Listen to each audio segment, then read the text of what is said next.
Music. Yeah.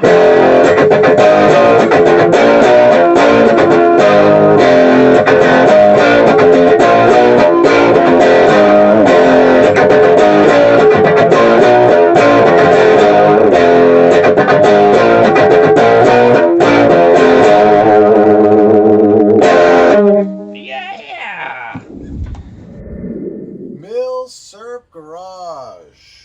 Thought we would take a trip into Mosin Nagant land. We haven't been there in a long time. Let me show you what me, as a collector of these older firearms, plus I gotta be honest with you, somebody was complaining that we're not doing enough Milsurp in the Milsurp Garage, and valid complaint. We'll go back to square one. This was right around the beginning of my collecting, was the Mosin Nagants. Now, I never really sold or traded much in my collection. I did a very small amount of trading up to better stuff, getting rid of stuff that I didn't want, or models that, or examples that weren't the nicest, to upgrade to a nicer example. I always kind of, if I had a crappy example of something, that was just my example of it, and that's that. I kind of believed in that each one ended up in my collection for a reason. And it doesn't always need to be the most pristine. Sometimes it's just the one that chose you instead of the one that you chose. You know what I mean? That kind of thing. It's a little karma-like, but hey, I always had very good luck with my collecting, and ones that I've picked always seem to be interesting for one reason or another, Or maybe that's just this hobby, that just every example is interesting in its own way somehow, no matter what. There are no mundane milsurps, they all have a story to tell. But the Mosins, I did trade up. I got rid of one that I had, just a regular 9130. When I say regular, it wasn't a hex receiver. It was just right in the middle. And again, this doesn't make it. I wish now I never would have done that, because it didn't really matter all that much to my trade, because back then I might have gotten $100 off what I traded up on, and these Mosins now aren't $100 anymore. You know what I mean? So that 100 didn't make or break me. I should have just kept it. I could have even gotten another collector going by gifting it to someone or something. You know what I mean? But it was just your run-of-the-mill 9130, and it might even be up there in one of my older videos. As a matter of fact, I could almost guarantee that it is up there. But I traded up for these more desirable, let's say, hex receiver guys. So this guy, let's zoom in a little bit here. I'll take a look at what we're looking at here. This is some, you know what? I didn't get out my, sorry. Let me get out my info so I can,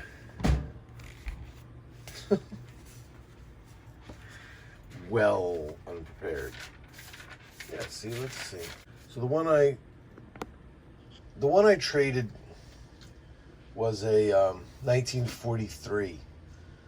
So I mean, that still would have been cool to, hang on to. And this one is, wow. All right, so this guy is a 1928. It's import marked Dragoon. I don't really have anything. I didn't really do much research on this guy, as it looked like I thought maybe I had done a ton of research, but I really haven't. I have to rely on you guys. But a 1928 date, and it's Dragoon. Is there something pivotal about right here? I'm thinking there was some kind of stamp there that was important. Don't remember, but yeah, it is import marked. And I have bayonets here that are tuned for these rifles. So when you first get them, they're not going to go on like this. But I have a video up there that shows how to make these nice. You can work these so that you could get them to go on and off See, and look, that used to be all shiny in there back in the day when I originally did the work. But see how it re-rust blues itself where you don't even see anything happen? Interesting, huh? Same with this guy, or no, this one's a little shinier. Interesting. Maybe I didn't have to do much work to this other guy. But yeah, I got a bayonet for it. The sling that comes with it. Reason why I go with these hex receivers, it's not so much just that there's this added desirability for them, but the reason for the desirability is that the machining is just better. The machining here is just tighter. You know, these Mosins, they can be scary. I'll be honest with you, they can be scary. If, you know, you're dealing with mid-war production, one that looks like it's been through the battles, might not be a great contender for the range. Here are the realistic snap caps in the 7.62 by 54R. That is what it is, right? Nice, right? With the silicone primers on there, so this is, you can play here safely. So you don't want to screw around with these because this could even be set wrong. One day we'll go through it, we'll take a bolt apart. Not going to do it today, but they could be set wrong. You could have firing pin protrusion here just because you're responsible for setting the bolt up. And if you set it up wrong, just chambering one of these can cause a bang. So with any of these older rifles, so it'd be smart to, what's the best? Maybe this way is better. I don't remember. Oh, definitely. You can always grab that first round, use that as the fulcrum to get the rest in. But they work, and it also works if you use these original clips too. These are like real deal ones, better than the aftermarkets. And the Mosin, we remember the Mosin, not captive. It does not a controlled feed. So just pushing that home, you got to be careful because you could dump the ammo out. And of course, we dump our ammo out here through the bottom. I'll show you that in a minute. What's interesting here is the interrupter. So you see, not only did we push that home, we can't even pick up the next one. So we don't get double feeds like that. So there's some stuff going on here.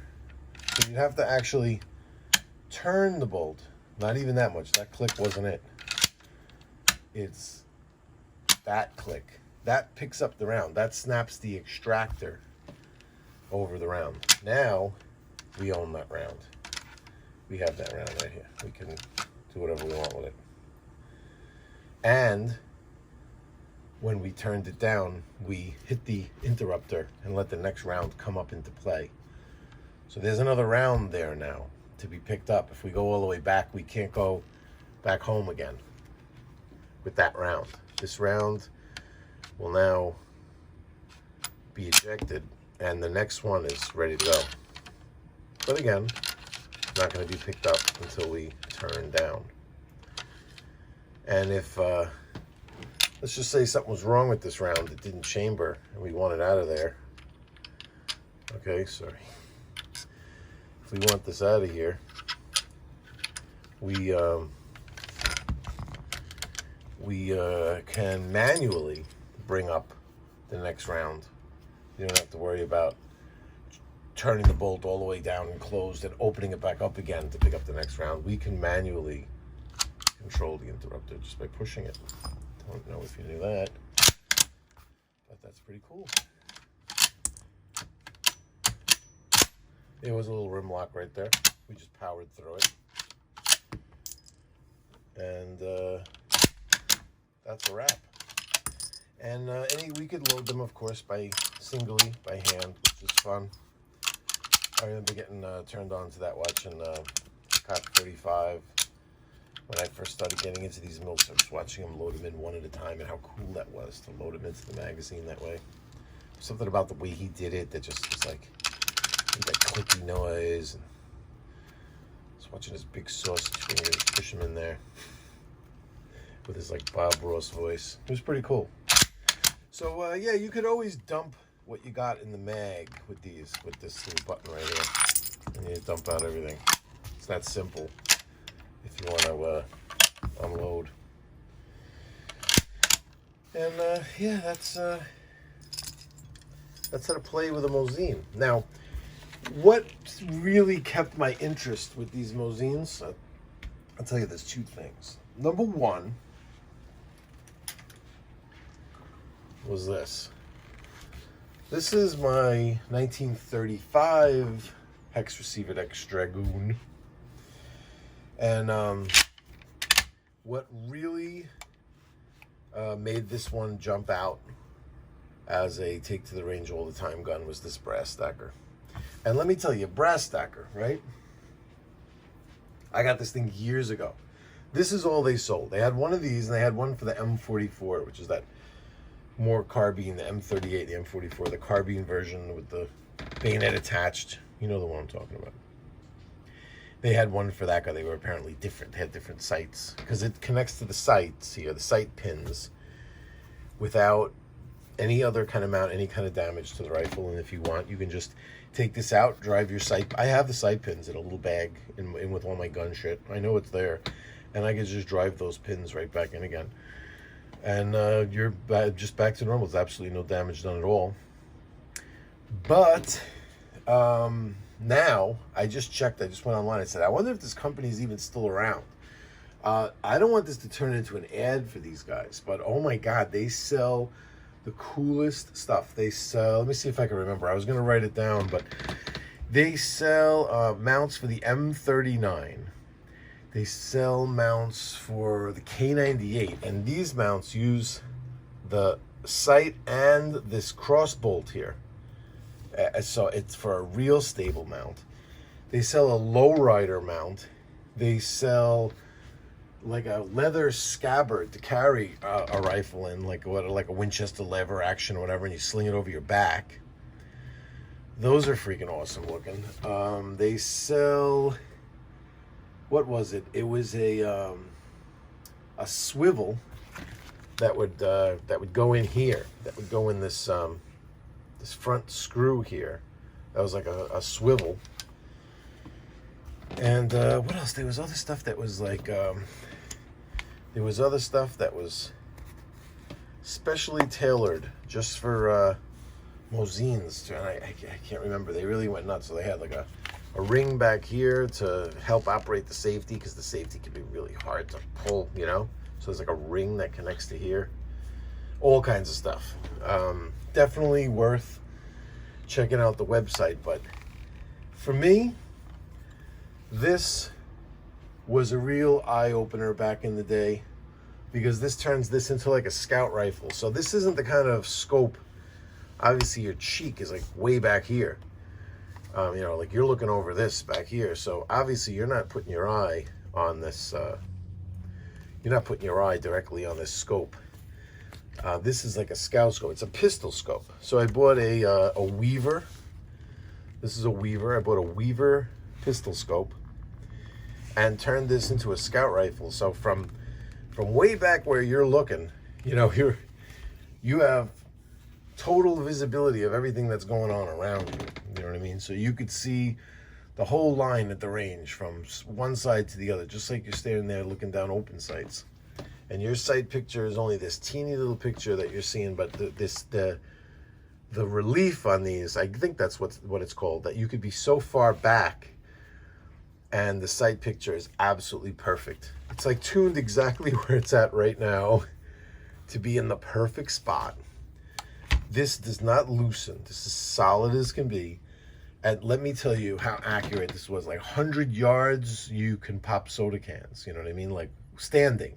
That's how accurate this scope makes it. Awesome. I love it.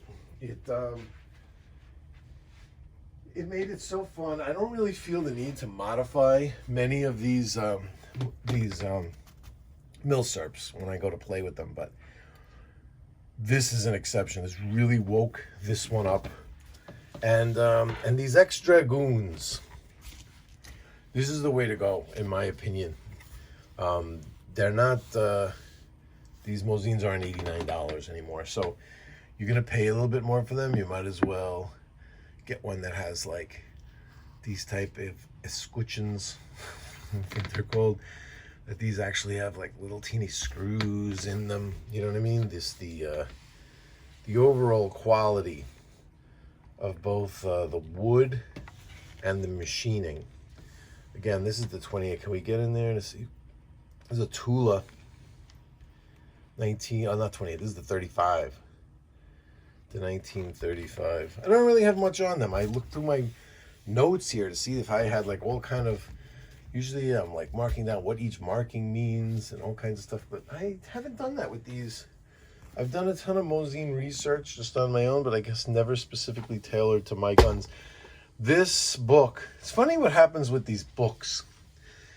These books eventually turn into being collector's items like the guns that they're on. It's amazing. This book, Mosin Nagant rifle by Terrence W. Lappin, these were a dime a dozen. I'd seen these at gun shows like for $1. These things were just everywhere, this book. And it appears to be out of print and just gone. But I like the detail to all the shows all the markings and stuff like that. Like look at these pages and pages of explaining the stampings and the markings. I love it. I love that kind of stuff in a book. You know, that kind of detail. And it's at Amazon. I don't even think it's available on Amazon. I think you can get it Kindle, but I don't know if you could actually get the hard copy. But yeah, this was always my favorite of the books. I've seen the others. I've thumbed through them, but I didn't really see a need to get anything but this one. But I was really surprised to see it's not available on Amazon right now. I mean, I didn't look on eBay to see, but or maybe I think it was available on Amazon for like $100 something. From third party. Well, anyway, I got a bayonet for this guy too. See, that's the thing I got, and I marked them. You know, I write down the sizes, what they're for, markings, serial numbers, and this one I put the page. We'll do. You know, we got to do a bayonet thing one day. We'll do that. But I put the page number for this book because this is the monster book. Caseling Bayonets of the World, the complete edition. It's not a color book or whatever. It's just totally a collector's book, and it just outlines them like that, like drafting drawings of them, kind of. It's like more of a book where you have a bayonet and you want to identify it. And I put down the, I don't know if this is the page number or the number in there that corresponds. They number the bayonets that they show. I think that might be what it is. I think I might have to go through there and also put page numbers, because I think with this 253, I have to look in the index for number 253, then find out what page it's on. And that, I remember looking at that one day and saying, why did you do that? Should have just put the page number to make it easier, but you could have both. Me and you will do that one day. And this one, see, this one had to be specifically tailored to fit this guy. And they do. They fit good. Just a killer. Look at the length of this rifle with the bayonet is insane. Definitely longer than anything. That's the longest. The longest. These with the bayonet on are the longest of the milsurps. But if you want to just do a slight modification here of just punching out the pins for the sight, for the rear sight, you can have a nice. You could put any kind of scope on here that you like. Obviously, I mean, you could even put. If you just wanted to mount like a light under a red dot or whatever you wanted to go crazy with. But I just like the again, totally inert snap caps here, people. Okay.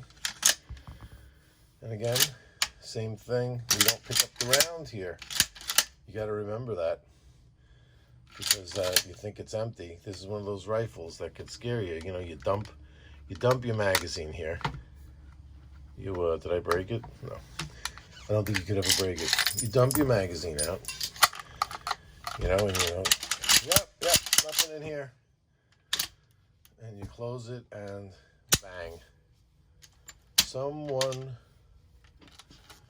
has a negligent discharge.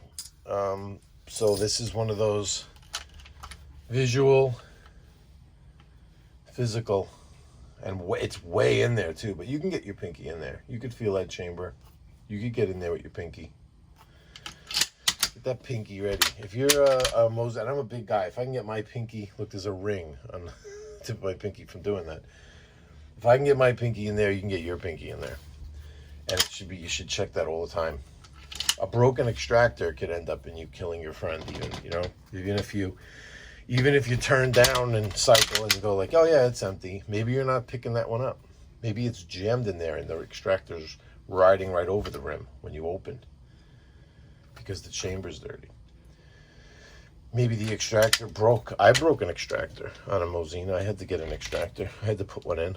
I don't remember if it was this rifle, but there it runs right along here. It's very easy for that to just snap. It bends back and forth all the time. Every single time you close the action on a round, you're snapping over the round. So these extractors last a lot less than, let's say, the extractor on a K98. And if that extractor breaks the same time, you're like a little confused at the range that you thought you had a round chambered, and why isn't it coming out? And before you realize that the tip of that extractor is gone, you wind up just closing the bolt and pulling the trigger. There's a potential catastrophe, which there wouldn't be if you just went like that. Oh, I feel the head of a round. And how would that feel? Let's see the difference. Another good thing to do with these snap caps. Test it now. See what that feels like on this. That's pretty obvious. Yeah, it's pretty obvious there's a round in there. Definitely pretty obvious. Yep. That's not always just going to slide and fall out that easy. Keep them clean, you know. Put the, if it's all dirty, if you get a Mosin that's real dirty, like you got to Caseling clean these like crazy, but if you get one that's real dirty, you can put your cleaning rod in a drill and you put the brush right in where the chamber is, and you just run it in there for a while. You could do it from this side. I mean, don't have the whole cleaning rod in the barrel doing that. You just run it from here, and you just run the rod. You run the rod up here, right into the chamber with the brush. You know, even if you use a big brush, use a brush for a 20 gauge shotgun or something like that, so you can get it in the chamber. The chamber is going to be a little larger than the actual 30 caliber barrel. So you get a brush that's the right size, nice strong bristles. If it's dirty, I'm saying, don't go crazy in there. Make sure it's brass. You know, don't use steel. And you know, you squirt some ballast oil in there. Get the brush in there. Run the drill. Clean that out. You know what I mean? Get it to fall out that easy. You know, make sure that there's nothing in there getting jammed up. Make sure that that's how smooth the chamber is. That these could just go right in and out like that. And yep. So that's the Mosins, ladies and gentlemen. You gotta love them. Back to our roots. And not to forget, there's another reason why these are like a frequent visitor to the range these days, is because, I don't know about you, but I still have crates of Mosin ammo. When those crates were like $200 for two, I remember used to buy, they were like 2 crates in another kind of package. You know, like now you just buy the wooden crate. When I was buying them, they were 2 crates to like another kind of crate. I don't know, they were wrapped together with a steel band or something. They look like that's even the way they came from Russia, with 2 ammo crates together. And I would buy those every couple of months or something. Every month or so, when I would just have a little extra cash, I would just get one. And man, this stuff is clean. It comes in so it was two crates, right? And each crate had 2 tins. So it was, I must have, I don't know, you know, I got a bunch of those tins left even that aren't not even open, you know, sealed, which is nice. Those things are sealed nice, you know, the ammo stays nice. So in these days of, not having any ammo, back then it was almost like friends would make fun of me and be like, well, how much of that stuff are you going to shoot? You know what I mean? But I got the SVT. I got these 2 Mosins, and I'd look for anything else. There's some kind of sniper rifle that uses those, but there's a lot of restrictions on that rifle or something for some reason. I'm not sure what's going on with that. I got to look, but anything that shoots this round would be fun to. That would be fun to acquire, just because I have so much of it, so much of the surplus, the military surplus, you know. And it's, when this day of ammo being really expensive, you could go to the range and, you know, just, what do you go through, like a couple of boxes of 20?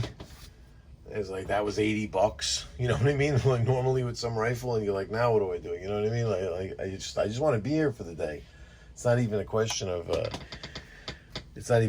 all right, if I got to pay $80 for ammo, I'll pay $80 for ammo. But at least, what, 2 boxes of 20? You know what I mean? What is that? What are you gonna do with that? How much fun are you gonna have with that? You know, the thing about this, having all this tons of Mosin ammo, is that you could just really go for the day. Bring a friend. Who cares? Don't I have to buy any ammo, dude? You're like, nah, I got it here. Just throw down a couple of those paper wrap packs and tell the guy to go to town. You know what I mean? It's you can't take it with you, right? So that's why they're fun. It just happens to be what I have tons of ammo for as well. So I want to go to the range and play all day. This is these are good candidates right here. So that's the Mosin Nagant revisit, my friends. Keep this one under half an hour. Do a lot of these table talks, and keep them under half an hour. That's the formula for the Milsurp Garage for a while. And see what we come up with next. Y'all take care. Yes.